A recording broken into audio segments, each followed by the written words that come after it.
V našem poklicu je vsak dan psihofizično izjemno naporen in nevaren, so danes pripovedovali pravosodni policisti v Kopru.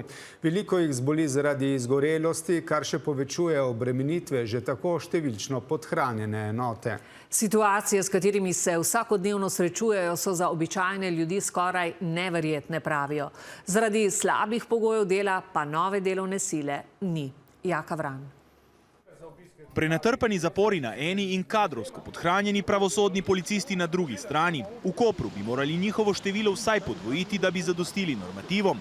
Zdaj mora vsak poprijeti za vsako nalogo, a tako preprosto ne gre več, so obupani. Kaj bo, ko bomo mi tukaj en dan se najdli, ne vem, jaz, kolega pa še mogoče 3, notri je pa 170 zaprtih. Kako bo laufalo?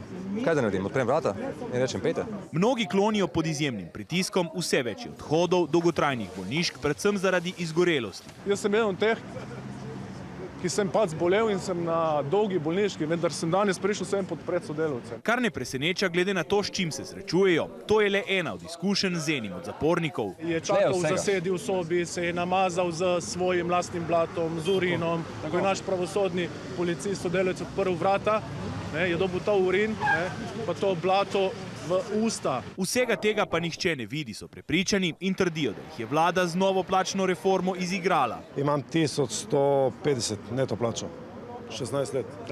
Isto. Zaradi slabih pogojev tudi novih zaposlitev skoraj da ni. Tako vse več dela pade na pleča tistih, ki še vztrajajo.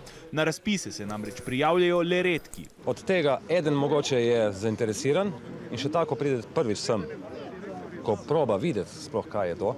Ja, to smo imeli dosti primerov. Se obrne in gre. Kdo pa bo prišel novodošli mlad pravosodni policist za 1680 evrov bruto plače, katero jo bo imel leta 2028, ne danes. Veste, tle je hofer čez cesto, pa če se zaposliš danes, ti nudijo 1700 nekaj bruto. Vse to je privedlo do točke, ko priznavajo, kakovost njihovega dela padla. Stavkati sicer zaradi narave svojega poklica ne smejo, bodo pa, tako napovedujejo, če se nič ne spremeni, stopnjevali svoj pritisk na odločevalce.